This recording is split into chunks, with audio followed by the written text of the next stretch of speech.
A'udzu billahi minasyaitonir rajim. Bismillahirrahmanirrahim. Assalamualaikum warahmatullahi wabarakatuh. Alhamdulillahilladzi arsala rasulahu bil huda wa dinil haqq liyuzhirahu 'alad dini kullih walau karihal kafirun. Asyhadu an la ilaha illallah wa asyhadu anna sayyidina Muhammadan abduhu wa rasuluh. Allahumma salli ala sayyidina Muhammadin wa ala alihi wa sahbihi ajma'in. Qalu subhanaka la ilma lana illa ma 'allamtana innaka antal alimul hakim. Wala haula wala quwwata illa billahil aliyyil azim. Wa qala Allah ta'ala fil Qur'anil Karim, a'udzu billahi minasyaitonir rajim. Wasari'u ila maghfiratin min rabbikum wa jannatin 'arduha as-samawati wal ardu 'iddat lil muttaqin. Firman Allah Ta'ala dalam Al-Quranul Karim, dan bersegeralah kamu kepada pengampunan Allah Subhanahu wa Ta'ala, yang mana terbentang luasnya syurga Allah Ta'ala itu ibarat langit dan bumi, dan tempat tadi hanyalah bagi mereka-mereka yang bertakwa, yakni di sisi Allah Subhanahu wa Ta'ala. Sadaqallahul Aliyyul Azim. Yang dimuliakan Al-Fadil Tuan Imam, Tuan Bilal dan hadirin jemaah sekalian, yang pertama sekali marilah sama-sama kita merafakkan kesyukuran kita kepada Allah Subhanahu wa Ta'ala, kerana Allah Ta'ala masih lagi mengizinkan kita semua merasai adanya peluang-peluang sebelum kita menempuh adanya alam barzah. Allah Ta'ala memberikan kita peluang bagi menguatkan lagi serta memperbanyakkan lagi amal kita, agar kita mampu ditempatkan di kalangan mereka-mereka yang beriman. Dalam masa yang sama, Allah Ta'ala juga memberikan kita peluang untuk menikmati adanya limpahan-limpahan kurniaan berbentuk as-sihah, iaitu kesihatan yang baik. Allah Ta'ala berikan kesihatan yang baik kepada kita agar kita mampu melaksanakan adanya amanah yang berbentuk Al-Quranul Karim dan sunnah Rasulullah SAW. Dan kemudiannya Allah Ta'ala mengurniakan kepada kita adanya limpahan, adanya iaitu perkara yang dipanggil sebagai Al-Faragh. Al-Faragh dengan erti kata masa lapang. Maka Allah Ta'ala memberikan luang waktu kepada kita semua agar kita ini menjalankan amanah, iaitulah adanya amanah yang tidak dilaksanakan oleh orang lain bagi memakmurkan rumah Allah Subhanahu wa Ta'ala. Daripada jutaan manusia, tiba-tiba hanya Allah Ta'ala kejutkan segelintir sahaja untuk memakmurkan rumah Allah Ta'ala, memakmurkan majlis-majlis ilmu pada awal paginya. Bayangkan juta-juta manusia, kita ambil kawasan setapak ni saja, hanya segelintir sahaja yang Allah Ta'ala benarkan mereka ini menghidupkan seruan-seruan, yang mana seruan inilah juga yang perlu kita sampaikan kepada manusia. Tanggungjawab kita di atas muka bumi ini tidak lain tak bukan mengabdikan diri kepada Allah Ta'ala, mengabdikan dengan menjalankan kerja-kerja Allah Ta'ala, menjalankan seruan bila mana Allah Ta'ala memerintahkan kepada kita, kuntum khaira ummatin ukhrijat linnas ta'muruna bil ma'ruf wa tanhaw 'anil munkar. Bila mana Allah Ta'ala sebut sebaik-baik manusia tu adalah mereka-mereka yang menyeru kepada kebaikan dan mencegah kemungkaran. Bila Allah Ta'ala kata sebaik-baik manusia, tuntutan itu kepada kita, kita kena jadi sebaik-baik manusia yang disebutkan oleh Allah Ta'ala. Syarat nak menjadi sebaik-baik manusia tadi adalah mereka-mereka yang mempunyai kesedaran untuk menyeru kepada kebaikan, dalam masa yang sama mencegah akan kemungkaran itu sendiri. Jadi insya-Allah pada pagi ini marilah sama-sama kita berkongsi sedikit sebanyak berkaitan dengan peringatan-peringatan yang mesti kita ingatkan diri kita agar kita ini senantiasa berada dalam keadaan merasai tanggungjawab amanah itu adalah satu perkara yang sangat berat. Bukannya satu perkara yang main-main. Hatta seorang tukang sapu pun amanah di atas diri dia, ada juga Al-Quranul Karim itu. Apatah lagi orang yang lain. Tak kira siapa-siapa pun, semua dibebani dengan adanya amanah yang mana telah pun termaktub di dalam Al-Quranul Karim itu sendiri. Dan perlu kita fahami yang mana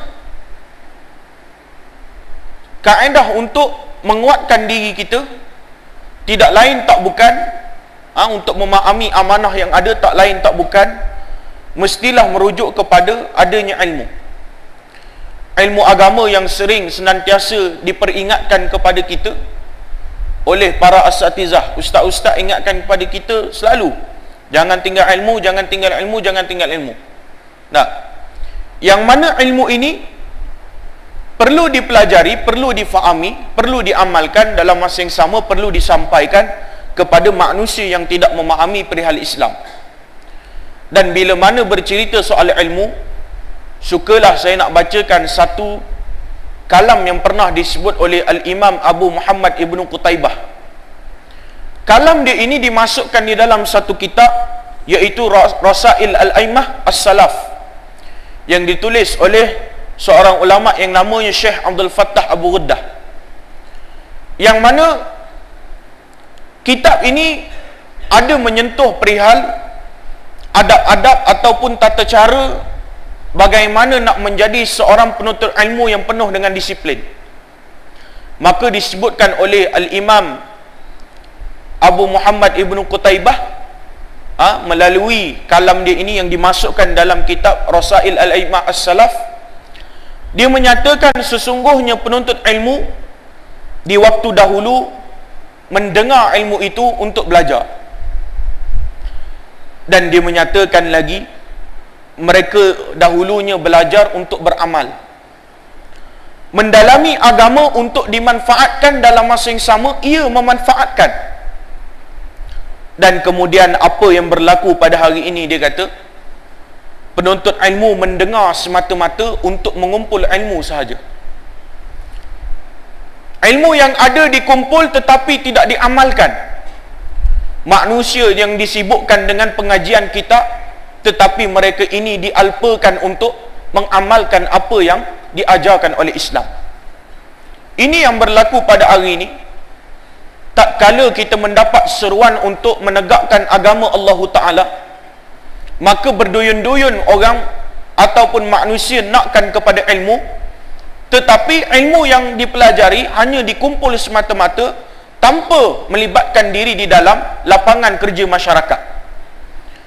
Maka sebab itulah seorang ulama yang menulis satu kitab yang diterjemahkan dalam bahasa Melayu pada hari ini, iaitu AIDS dalam gerakan Islam.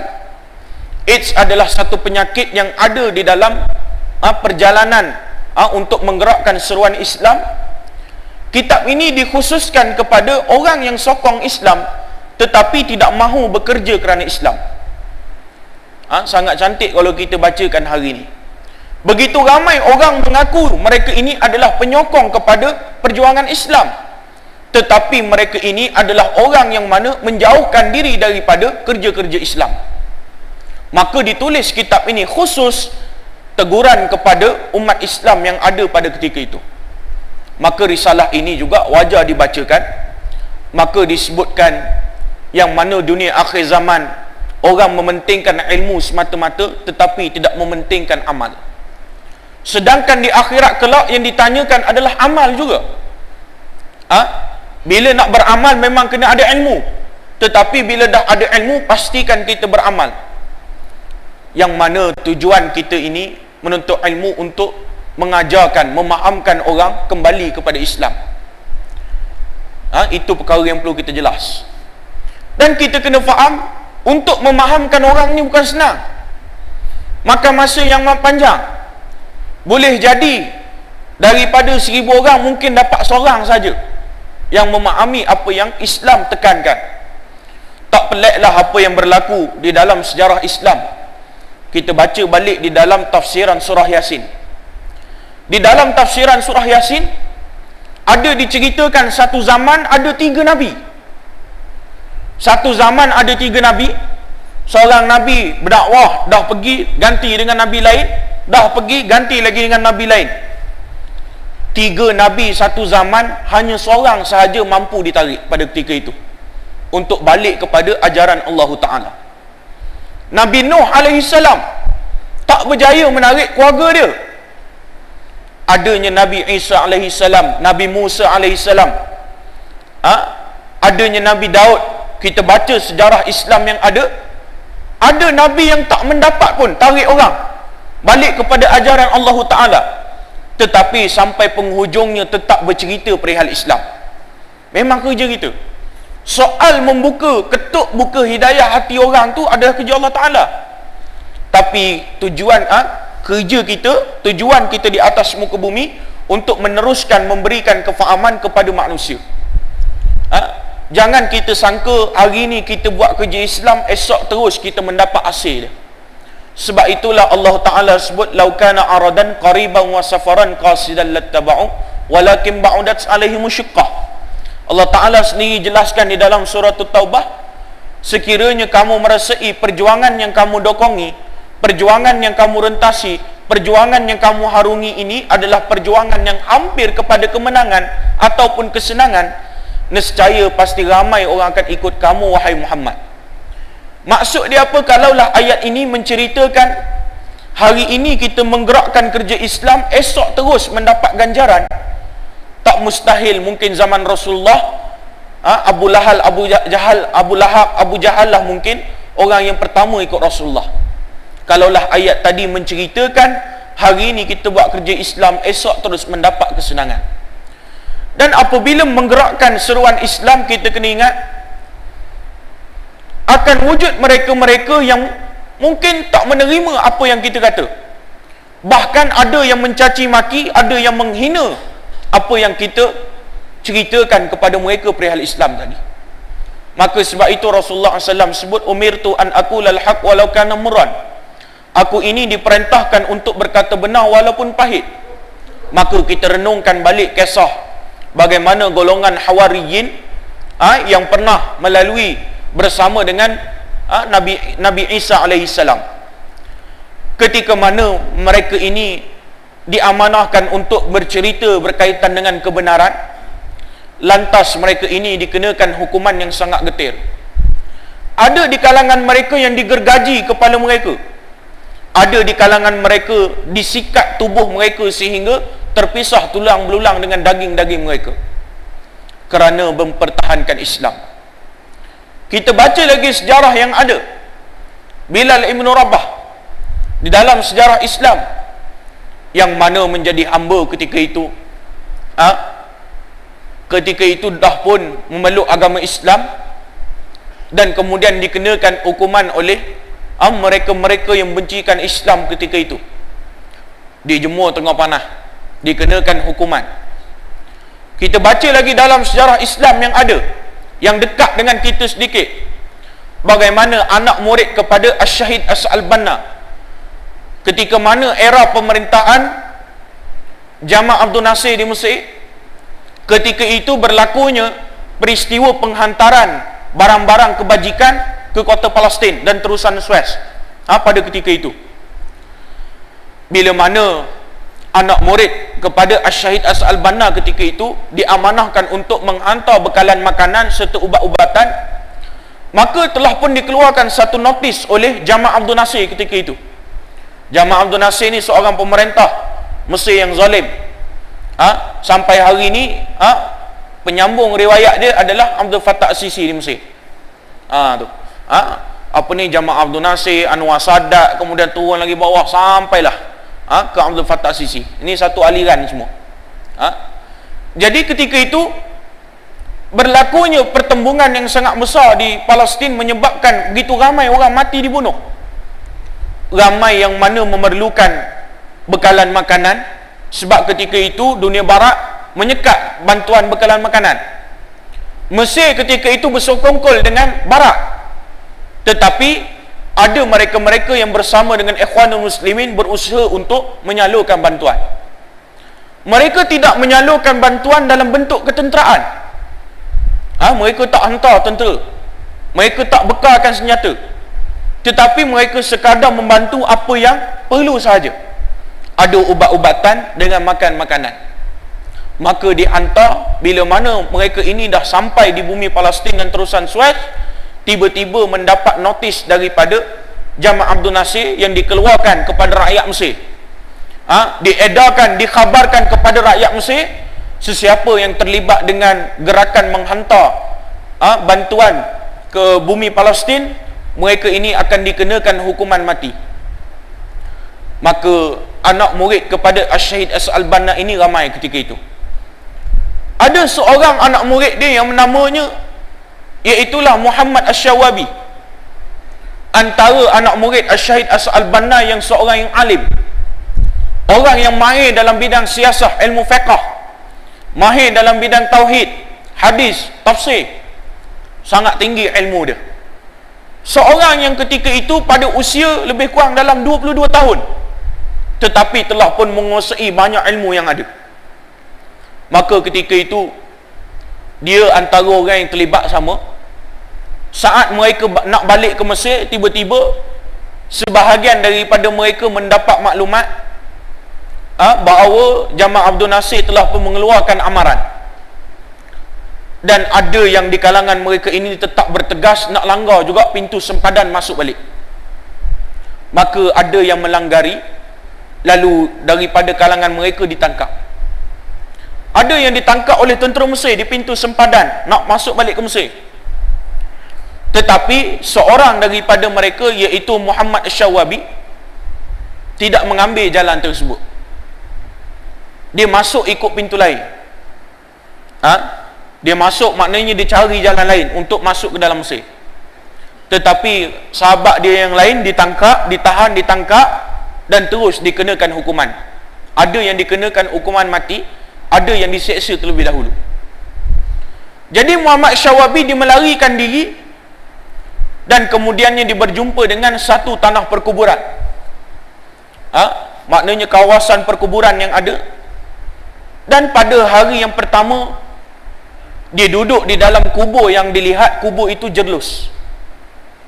Di Mesir ni sampai hari ni ada kubur-kubur yang dia bukan tanam, tapi dia sistem dia simpan, sebab tak ada ruang dah. Ini ada di Mesir. Maknanya dia dah sedia lubang-lubang yang ada, dia hanya simpan saja mayat yang ada. Tu sistem sana sekarang. Maknanya jenazah-jenazah tu kebanyakannya dia pakai simpan, dia tak tanam. Ni sistem dia. Jadi apa yang berlaku di Mesir dulu, sebahagiannya ada buat kaedah itu, dan sebahagiannya ada yang ditanam. Bila tanah tu menghampiri dengan kawasan yang memang kosong tadi, menyebabkan tanah tadi jadi jerlus. Jadi dia duduk pada tempat yang jerlus tadi.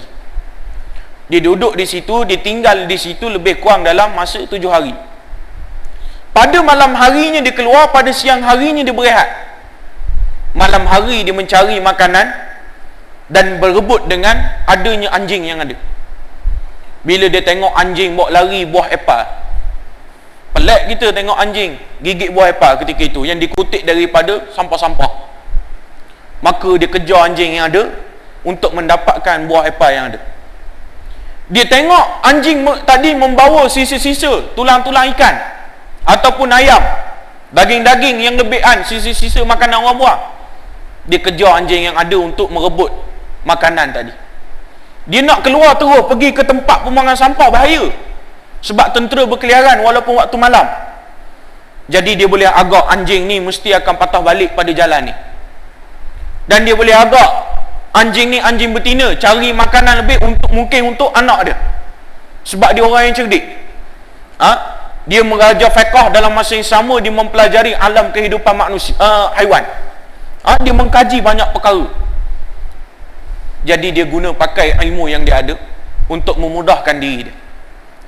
Jadi dia berebut dengan anjing yang ada, dia bawa balik makanan, dia makan. Setelah sekian lamanya dia duduk di dalam kubur yang ada, dia terfikir, apa guna aku duduk dalam kubur ni? Apa guna kalau aku duduk bersama dengan orang mati? Dia fikir. Bila dia fikir balik, berlindung juga, tapi seolah-olah tidak ada keuntungan sebenarnya bagi dia, dia kata. Orang duduk dengan orang yang mati, tak ada manfaat, dia kata. Dan kemudiannya dia pun ambil keputusan untuk keluar daripada kubur tadi dan meninggalkan kawasan perkuburan yang ada. Dia menyelinap masuk ke dalam bandar Mesir. Dia masuk secara rahsia ke dalam bandar Mesir, maka dia berjumpa dengan sebuah rumah. Lalu dia mengetuk rumah yang ada, dia bagi salam. Orang tadi pun membuka pintu, tuan rumah buka pintu, lalu bertanya kepada dia, siapa engkau? Lantas dia jawab, nanti saya perkenalkan diri saya, kalau boleh benarkan saya masuk dulu. Maka dia pun, orang tuan rumah tadi pun bawa masuk dia. Kemudian orang tuan rumah tadi suruh dia bersihkan diri, mandi, sebab dia berada dalam keadaan yang sangat kotor. Kemudian diberikan makan, barulah dimulakan sesi maknanya soal jawab. Tanya dia, nama kau siapa? Nama dia kata Muhammad Syawabi. Lantas dia pun terperanjat, tuan rumah terperanjat. Tuan rumah terperanjat sebab apa? Nama Muhammad Syawabi ni termasuk di kalangan mereka-mereka yang dikehendaki oleh tentera Mesir ketika itu. Jadi dia takut. Dia takut dan kemudiannya Muhammad Syawabi cuba tenangkan dia. Muhammad Syawabi kata, jangan bimbang, insya-Allah tidak ada apa. Setelah daripada tu, tuan rumah tadi dia ada anak. Dia ada seorang anak. Maka dia berbincang dengan anak dia. Setuju ataupun tak setuju, kita ni simpan seorang yang mana dikehendaki oleh kerajaan Mesir ketika itu. Anak dia kata, kita nak takut apa? Dia datang dalam keadaan orang pun tak tahu pun. Lainlah kalau kita rasakan memang orang tahu. Sekarang ni dia datang dalam keadaan orang tak tahu. Dan yang keduanya, kamu kena ingat, anak dia kata, wahai ayahku, kamu kena ingat, kamu ini adalah seorang mufti di Mesir. Ditakdirkan Allah Ta'ala tuan rumah tu sebenarnya adalah mufti Mesir ketika itu. Seorang mufti ketika itu lagilah takut, sebab dia duduk di bawah kerajaan Mesir. Sebab itu sebenarnya dia sangat-sangat takut. Dikeluarkan dalam satu perundangan khusus di Mesir, kalau ada pimpinan kerajaan di Mesir yang bersekongkol dengan mereka-mereka yang dianggap sebagai penjenayah ini, mereka ini akan dikenakan hukuman mati. Ini sistem perundangan sana. Maka setelah tu Muhammad Syawabi pun tinggal lama dengan orang tadi yang dianggap yang dikatakan sebagai mufti. Ditinggal bersama dengan orang tua tadi yang dikatakan mufti tadi selama 8 bulan tanpa ada diusik apa-apa. Orang tak tahu 8 bulan dia tinggal bersama dengan orang tu tanpa diketahui oleh tentera Mesir. Sampai satu ketika Muhammad Syawabi menyatakan, bila dah lama duduk dengan orang tadi, jadi dia panggil ayah. Dia dah anggap macam ayah angkat dia. Ayah, dia kata, saya nak minta izin untuk pergi menziarahi keluarga saya di bumi Madinah. Saya nak minta izin keluar. Jadi orang tua tadi pun terperanjat. Lantas dia kata, sebaiknya kamu jangan pergi, sebab tentera Mesir ketika itu memang tak berhenti-henti untuk mencari lagi sesiapa yang bersama dengan perjuangan Islam ketika itu. Jadi orang tua tadi takut, mufti tadi takut. Lalu Muhammad Syawabi kata, jangan bimbang, tidak akan ada orang tahu bahawasanya ayah ini menjaga saya selama ni. Jangan bimbang. Setelah daripada tu, Muhammad Syawabi pun dibenarkan pergi. Cumanya orang tua tak dipesan, kalau kamu dah sampai di bumi Madinah, tolong maklumkan, maknanya hantar surat. Perjalanan ketika itu nak pergi ke Madinah selama 7 hari, lebih kurang seminggu, mengikut jalan air waktu tu. Ada saluran-saluran air yang mana memerlukan masa yang lama, menggunakan sistem bot yang kecil saja. Terpaksa ikut jalan tu. Yang pertama untuk berjaga-jaga, tak boleh ikut jalan yang utama. Namun apa yang berlaku ketika mana dia melalui jalan yang ada, tanpa diduga tentera Mesir ada ketika itu. Tentera Mesir ada ketika itu, lantas dia pun menahan Muhammad Syawabi dan dia bertanya kepada Muhammad Syawabi, adakah engkau ini Muhammad Syawabi? Syawabi kata, aku bukan Muhammad Syawabi. Dia menafikan. Tetapi aku adalah Muhammad Afandi, dia kata. Rupa-rupanya tahu cerita, Syekh tadi dalam diam pernah mendaftarkan nama dia, tukar nama dia daripada Muhammad Syawabi, tukar kepada Muhammad Afandi. Dan dia sendiri pun tahu, cuma dia lambat tahu waktu tu. Syekh tadi tolong dia untuk tukar siap-siap. Tapi tentera Mesir tak mudah mereka ni ditipu ketika itu, tak mudah untuk dihelah. Maka tentera Mesir kata, tak, engkau bukan Muhammad Afandi, tapi kau Muhammad Syawabi. Dalam keadaan yang mana wajahnya dia dah buang dah janggut dengan jambang dia. Jadi muka dia ni susah orang cam. Dulu bila nama Muhammad Syawabi berjanggut, berjambang. Tapi bila dah lama, bila dah tukar nama siap, dia buang rambut dia, dia buang jambang dia, dia buang janggut dia, supaya orang tak kenal. Jadi tanpa banyak urusan ketika itu, tentera Mesir pun heret dia masuk ke dalam penjara Mesir. Bila masuk dalam penjara Mesir pada hari yang pertama dan malam pertama di penjara Mesir, tiba-tiba penjara ini dipadamkan semua lampu yang ada. Dipadamkan semua lampu yang ada, hanya ada satu pelita sahaja yang dibenarkan untuk digunakan. Ditakdirkan Allah Ta'ala, mufti tadi tetap tak tahu, mufti tadi rahsianya tetap terjaga. Dan yang keduanya, bila mana Muhammad Syawabi masuk dalam penjara Mesir, di sebelah penjara Muhammad Syawabi itu ditakdirkan adalah seorang ulama yang terkemuka di Mesir ketika itu. Dan pada malam pertama tadi, orang yang sebelah penjara Muhammad Syawabi ni pelik. Dia antara orang yang dah lama duduk dalam penjara tu. Lalu dia kata, tak pernah lagi dalam sejarah penjara Mesir dipadamkan semua api, dan hanya dibenarkan satu sahaja pelita yang dibenarkan hidup. Itu pun pelita yang dibenarkan sahaja adalah di dalam penjara Muhammad Syawabi sahaja yang hidup. Rupa-rupanya di dalam sejarah penjara Mesir, itulah saat penderitaan yang paling derita, paling seksa sekali. Ketika mana api dipadamkan semua, hanya tinggal satu pelita yang ada dalam penjara Muhammad Syawabi sahaja.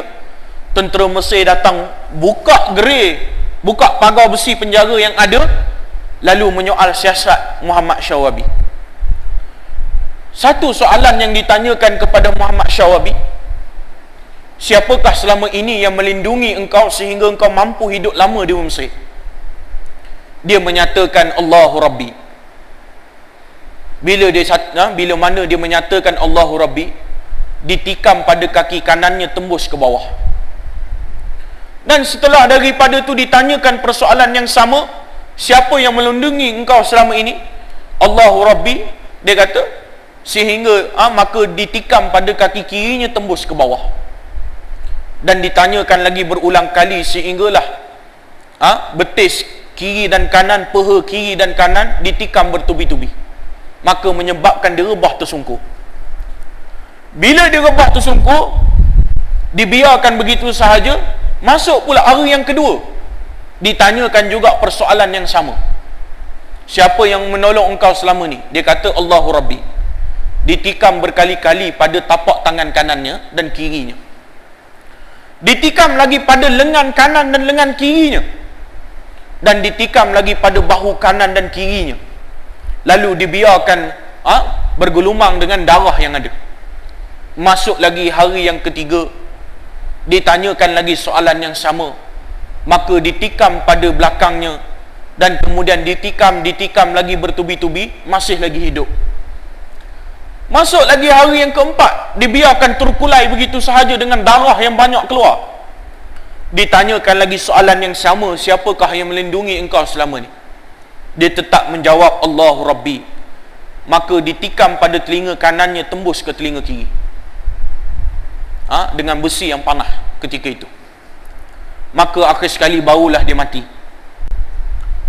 Jadi diringkaskan cerita, berbalik kepada cerita mufti tadi. Bila dah sampai tempoh yang mana seminggu, 2 minggu, mufti tadi pelik, kenapa surat masih tak sampai-sampai kepada dia? Sebab kalau ikut tempoh ketika itu, kalau ikut jalan yang ada asalnya Syawbi lalu, boleh sampai dalam tempoh seminggu. Maknanya boleh sampai seminggu. Dan kemudian proses nak hantar surat ke Mesir itu seminggu, maknanya lebih kurang 2 minggu. Jadi Syekh tadi pun tunggu lebih kurang seminggu lebih, hampir 2 minggu. Dia kata tidak ada perkhabaran berita langsung pun. Maka menyebabkan mufti tadi rasa takut. Dia letak dalam kepala dia, mungkin Muhammad Syawbi ni ditangkap oleh tentera Mesir. Memang dia tangkap pun, tapi dia tak tahu cerita betul. Jadi menyebabkan dia takut. Cuma dia tak adalah buat tindakan melulu. Maknanya dia yakin mungkin masih lagi terjaga. Ditakdirkan Allah Ta'ala ketika mana berlangsungnya satu persidangan yang diadakan pertemuan di antara ulama-ulama Timur Tengah ketika itu. Jadi mufti tadi pergi ke satu persidangan tadi.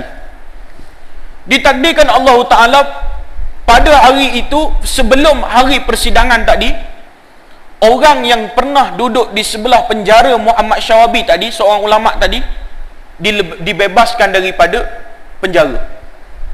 Jadi keesokan harinya dia ni terus mendapat makluman perlu hadir ke dalam persidangan tadi. Jadi dia hadir.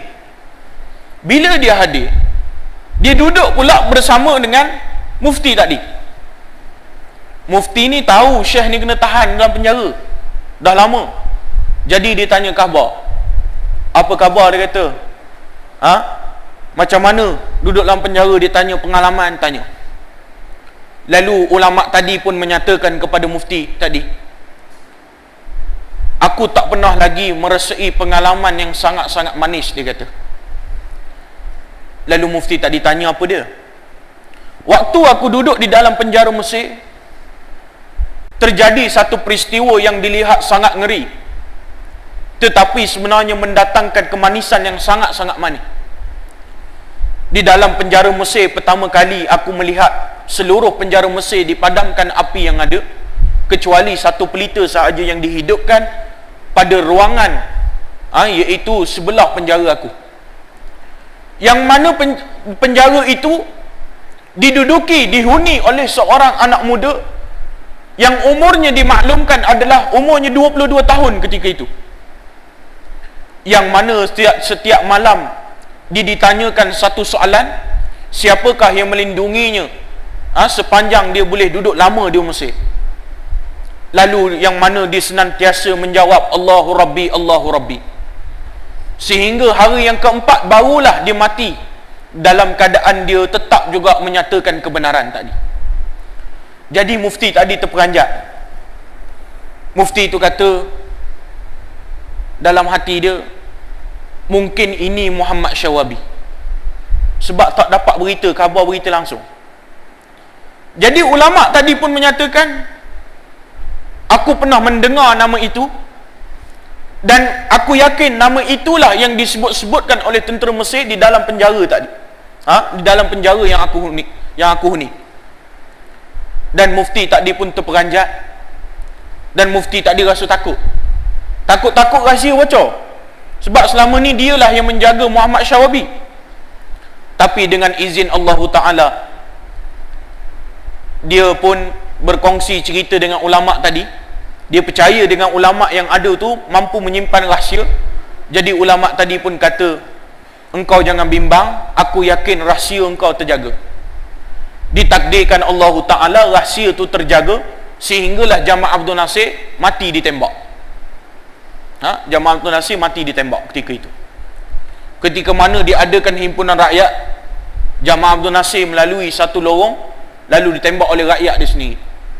Maka akhir sekali dibebaskan ulama-ulama yang ada ketika itu, dan kemudian berlaku balik pergolakan yang ada. di Mesir, berlaku balik kezaliman yang ada.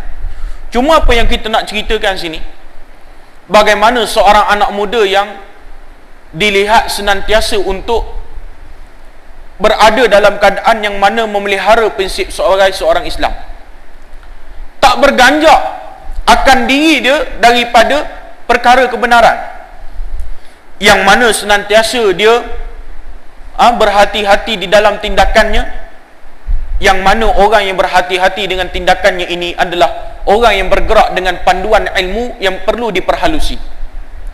Sebab itulah ilmu ini perlu kita ingat, sekiranya kita mempelajari ilmu dalam masa yang sama memahami tuntutan ilmu yang ada, maka insya-Allah kita akan mendapat merasai kekuatan tak kala kita berhadapan dengan pelbagai mehnah ataupun cabaran yang ada.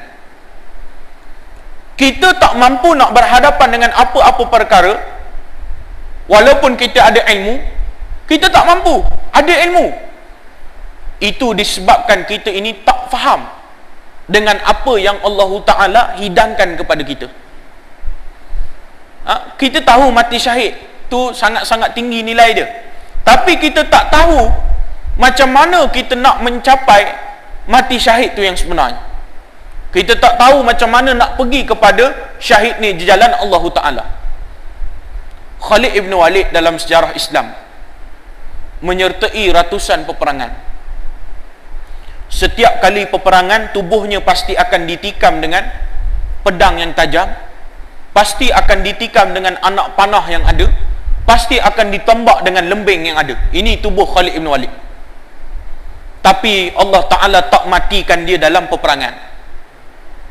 Sedangkan dia ni antara sahabat yang menyertai banyak peperangan, jadi panglima perang, sampai tahap memang dia nak sangat-sangat syahid di dalam peperangan.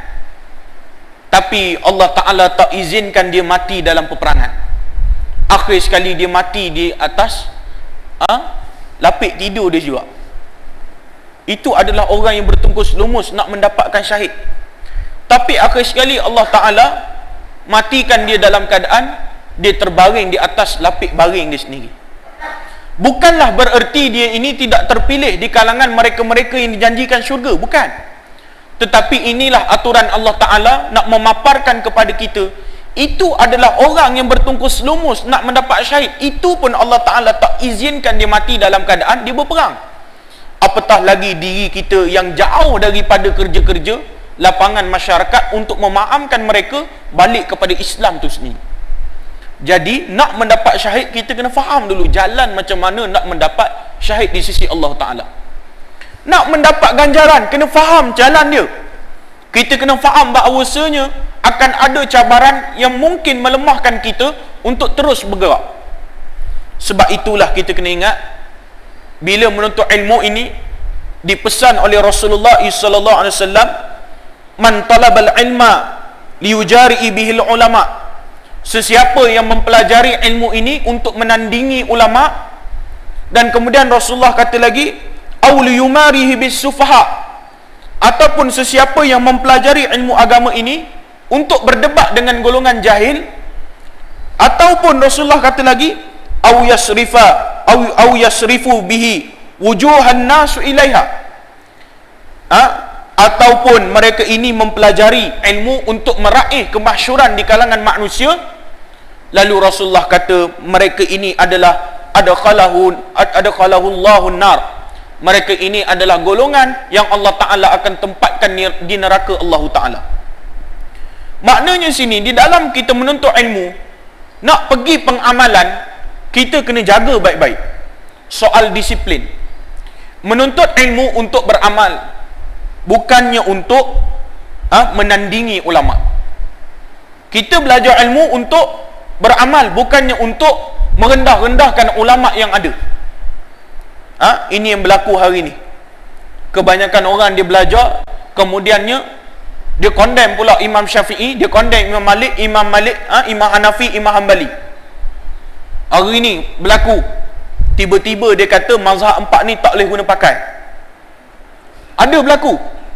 Orang yang alim, dalam masa yang sama ada orang yang mana mereka ini menghafal Quran, mereka menghafal hadis, tetapi disebabkan nafsu dan mereka ini tidak adanya disiplin, akhir sekali mereka ini mencampakkan begitu sahaja kitab-kitab yang ditulis oleh Al-Syahid Said Qutb.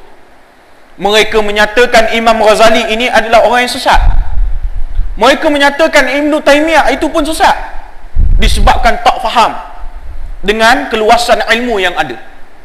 Sebab itu kita bukannya mudah nak bukannya kerja kita nak mudah-mudah kafirkan ulama.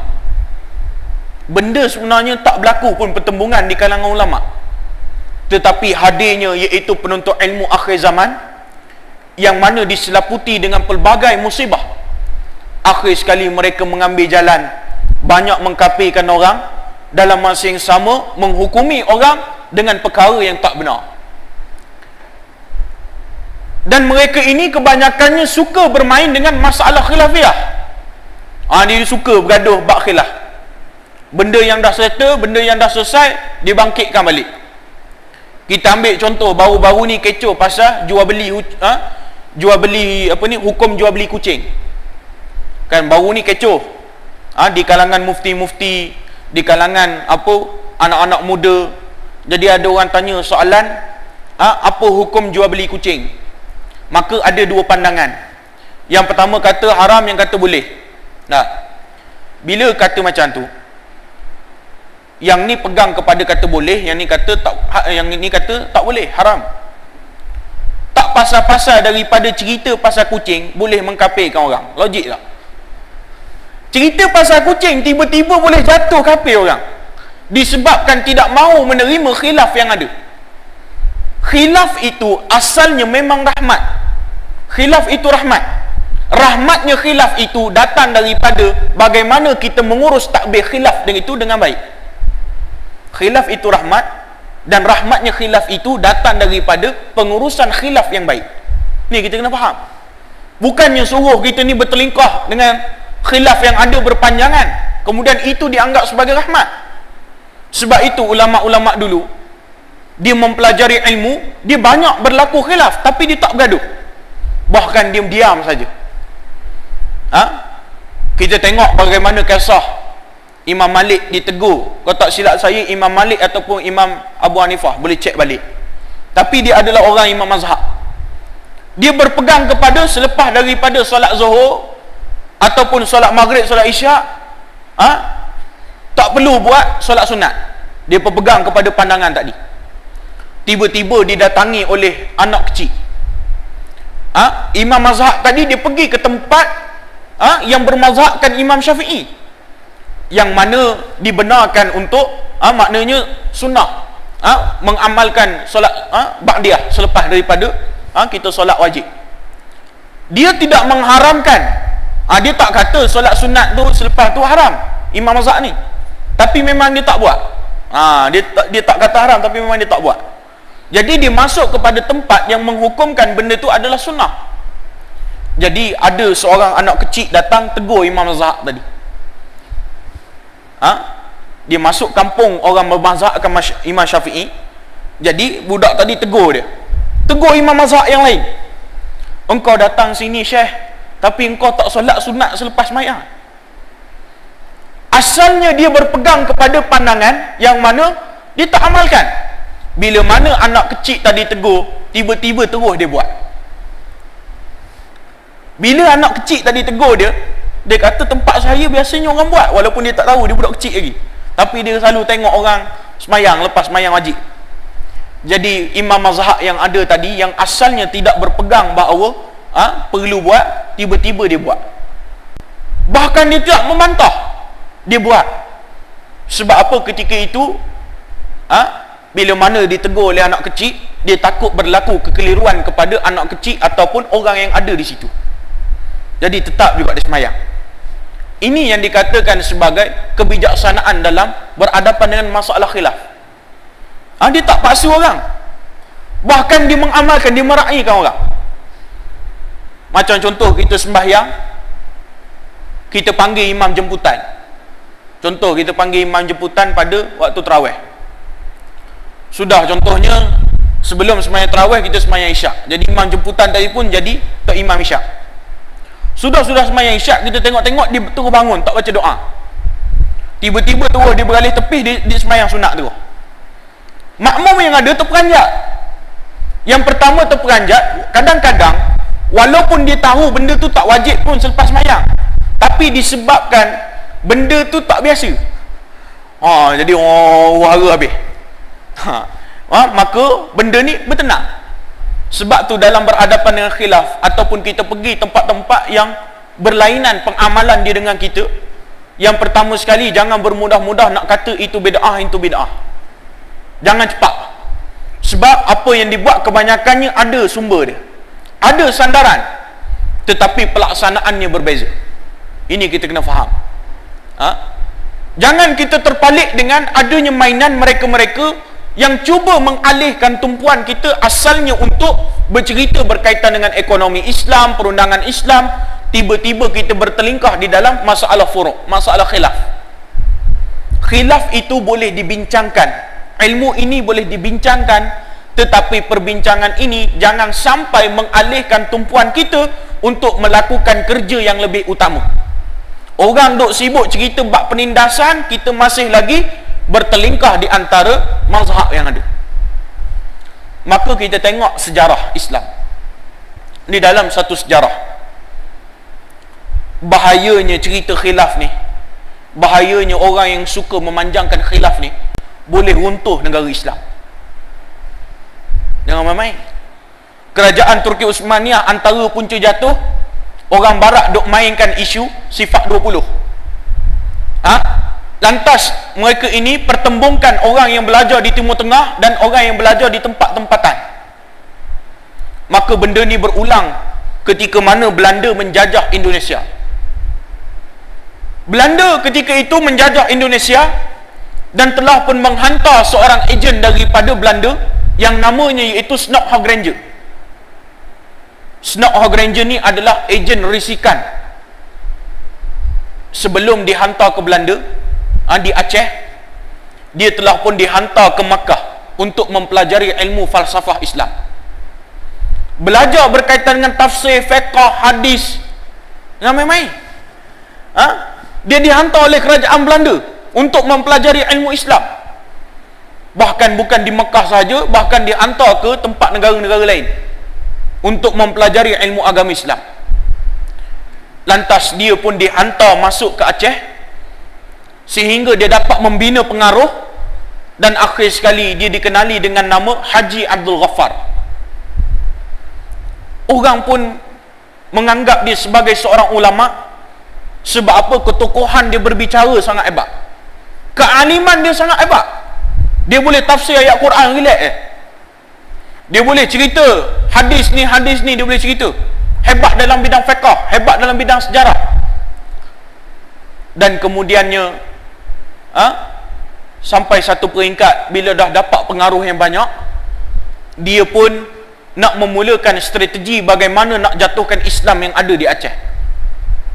Bila dia dah dapat pengaruh, dia dah dapat orang kata kedudukan yang selesa, maka dia bina strategi, dia cari peluang. Maka dia tulis satu buku, Arslat Aceh, yang menceritakan bagaimana kehidupan masyarakat orang Islam di Aceh ketika itu. Dia kaji. Jadi dia nampak satu ruang. Dia kata, aku boleh runtuhkan penduduk Aceh ini. Aku nampak jalannya adalah aku pertembungkan dorang dengan masalah khilafiyah. Jadi waktu tu anak-anak murid dia sendiri pun disibukkan dengan perbahasan-perbahasan akidah, Maturidiyahnya, Asy'ariyahnya dan perkara yang lain dipertembungkan. Dan kemudiannya dilaga-lagakan anak-anak muda dengan kaum tua. Orang-orang lama yang belajar di pondok ketika itu, diapi-apikan pertembungan mereka ini dengan anak muda yang belajar di Timur Tengah. Jadi di situ ada pertembungan. Ini sebenarnya sejarah pertembungan ulama pondok dengan ulama yang belajar Timur Tengah. Sebenarnya tak ada apa, tapi ini punca kekacauan dia di sekitar tanah Malaysia, tanah Melayu, Indonesia, Filipina, Thailand, yang hari ini sampai sekarang tak berkesudahan. Punca dia datang daripada situ. Kita kena baca balik sejarah supaya kita ni tak jadi bahan sejarah. Tu kita kena faham. Kita kena baca banyak-banyak sejarah supaya kita ni tidak terjadi kelompok bahan sejarah. Jadi ketika itu dipertembungkan mereka-mereka yang belajar ilmu fiqh tapi menggunakan kitab-kitab pondok. Kita ambil contoh, memang sunnah pakai serban, memang sunnah pakai serban. Tapi hari ni bila anak-anak muda ketika itu belajar di Timur Tengah, bila berjumpa dengan pandangan-pandangan baru, naik motor tak wajib pakai serban, bahkan wajib pakai helmet. Kalau jalan naik highway lah, jangan cari pasal pakai serban. Sebab ini antara fatwa-fatwa berdasarkan kepada kaedah fiqh yang ulama ajar. Jadi waktu tu diorang kata, diorang berkeras dengan pandangan-pandangan yang mana tidak mengikut keadaan semasa. Akhir sekali mengkafirkan di antara satu sama lain. Maka waktu tu orang Islam Aceh, asalnya diorang ni sedar diorang kena jajah. Tapi bila disibukkan dengan pertembungan ini, akhir sekali pemimpin Islam Aceh ketika itu dijatuhkan oleh Belanda dan Aceh ketika itu ditindas bertubi-tubi. Nak balikkan balik kekuasaan Islam Aceh itu kan senang waktu tu. Disebabkan dengan hanya seorang sahaja yang memainkan peranan untuk menumbangkan kerajaan Islam ketika itu di Aceh. Inilah juga modus operandi yang dibuat untuk menjatuhkan kerajaan Turki Uthmaniyah. Dipertembungkan mereka-mereka yang asalnya satu wilayah, kemudian dipecah-pecahkan, dipertembungkan mereka-mereka yang bermazhab ke Imam Malik, dan mereka-mereka yang mempelajari mazhab Abu Hanifah. Sebenarnya tak ada apa, tapi anak-anak murid ni, tok-tok guru tak ada masalah, anak-anak murid ni dia teruja nak belajar ilmu, dicampur pula semangat orang muda. Akhir sekali dipanjangkan mereka ini, tanpa disedari mereka terheret dengan mainan tersebut dan strategi yang dibuat oleh Barat. Yang mencaturkan ini ada di kalangan daripada orang Islam dan ada di kalangan mereka daripada orang Barat sendiri. Jadi inilah perkara yang perlu kita teliti. Ilmu yang ada perlu diperhalusi, perlu difahami dengan sebaik-baiknya, dan untuk memahami ilmu itu bukanlah sehari dua, makan masa. Bila mana menuntut ilmu memerlukan kepada kesabaran dalam nak membina kefahaman, dan kemudiannya bersama-samalah kita berdoa kepada Allah Ta'ala, minta supaya Allah Ta'ala tanamkan kefahaman yang baik dalam diri kita, dan kemudian Allah Ta'ala mengizinkan kita semua menerima ilmu itu, ilmu yang sahih, ilmu yang baik, ilmu yang bermanfaat dalam masa yang sama memanfaatkan orang lain. Sebab itu kita diajarkan untuk senantiasa berdoa biar nampak cahaya kebenaran, dan semoga Allah Ta'ala menerima segala usaha amal yang telah pun kita kerjakan sebelum kita menempuh adanya alam akhirat terkelak sendiri. Wallahu a'lam. Wassalamualaikum warahmatullahi wabarakatuh.